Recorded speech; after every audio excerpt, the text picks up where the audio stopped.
Welcome back to The Explainer. So, if you're watching this right now, chances are you are standing on the precipice of literally one of the greatest milestones in all of aviation, your very first solo flight. Today, we're going to demystify the airspace right around the runway. We are going to fly the perfect lap together, mastering the traffic pattern so that when your instructor finally steps out of that right seat, you feel absolutely nothing but confidence.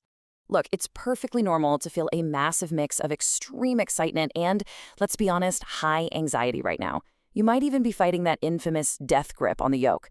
Your brain is just anticipating a really high workload.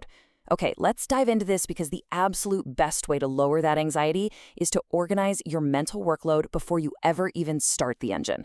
By building a crystal clear mental model of what to do and exactly when to do it, you're going to stay way ahead of the airplane every step of the way.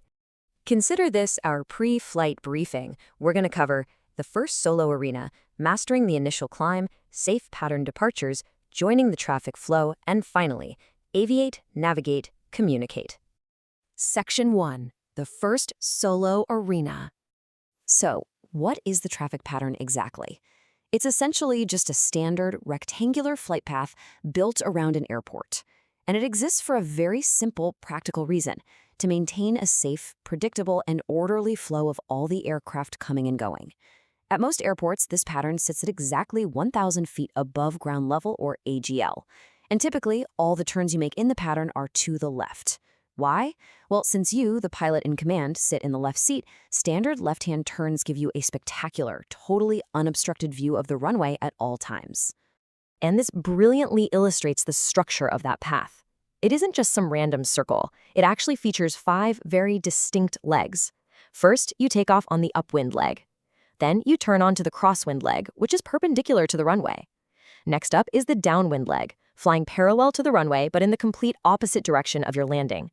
Then you make your turn onto the base leg, and finally you square it all up onto the final approach leg. Visualizing exactly where you are on these 5 legs is the ultimate key to situational awareness.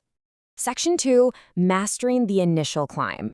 The second your wheels leave the pavement, you enter a really delicate balance. You're trying to climb, sure, but you're also trying to accelerate. First and foremost, you've got to look outside. Keep your eyes glued to the horizon to maintain your visual pitch attitude, and strictly keep those wings level so you don't start drifting off the runway centerline. Instructors will absolutely drill this into you. Manage your configuration here. That means retracting the flaps, adjusting your power, maybe turning off the boost pump, and this is crucial for saving your arm strength, retrimming the airplane. It is a super high workload, so just take a breath, be deliberate, and keep your primary focus outside the cockpit. So, the crucial point is this: altitude is safety. You must never, ever rush that very first turn onto the crosswind leg. Why? Because turning inherently reduces your airplane's climb performance. Because of that unavoidable physical reality, standard procedure dictates that you maintain your straight upwind climb until you are at least 500 feet above ground level. Only then, and honestly only after checking for traffic, should you actually begin your turn. Let's trace that spatial reality together on this map. You take off, clean up the airplane, and climb straight out to 500 feet AGL. You do a quick visual scan to the left, clear the airspace, and begin your turn to crosswind. Now notice how the wind is probably going to try and blow you sideways here. You have to crab the airplane just slightly into the wind so your actual track over the ground remains perfectly perpendicular to the runway. As you get up to that 1,000-foot pattern altitude, you simply level off, let the plane accelerate, trim it out, and then confidently turn onto the downwind leg. Section 3, safe pattern departures. Okay, so what if you want to actually leave the pattern and head out to the practice area? You basically have 2 safe, highly predictable options. You can either just continue climbing straight out on the upwind leg until you are well clear of the traffic area, or, and this is definitely the most common method, once you reach that 1,000-foot pattern altitude, you can exit by making a 45-degree turn in the direction of the pattern. So that'd be a 45-degree left turn for a standard left-hand pattern.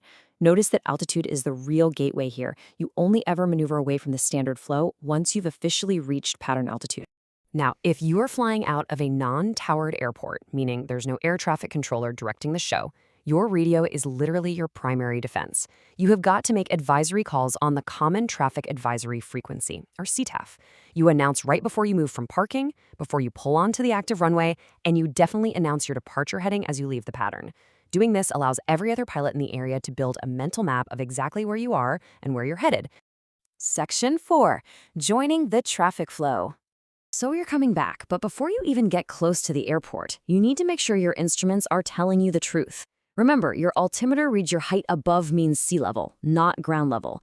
So let's say your airport's elevation is 890 feet, like in this example, and your pattern is 1,000 feet above the ground.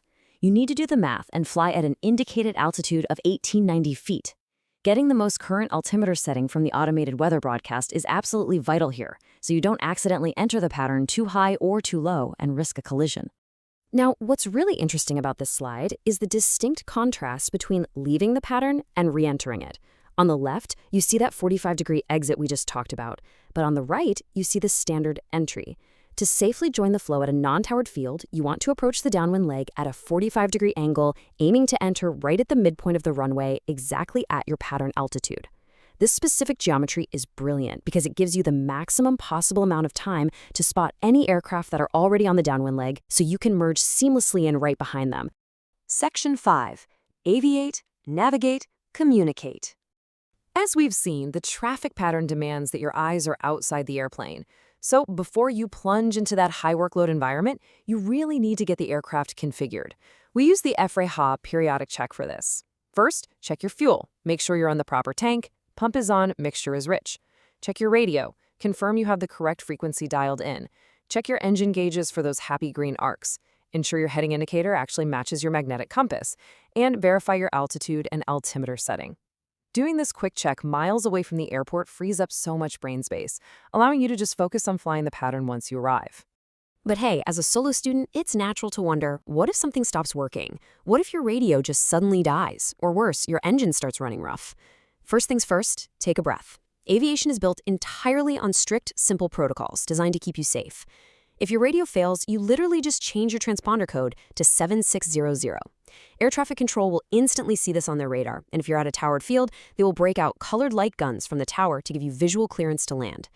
And if you have a true, undeniably urgent emergency, you squawk 7700 and declare a mayday. Help will be watching you immediately. All of this builds up to the absolute most important rule in all of aviation. Aviate, navigate, communicate.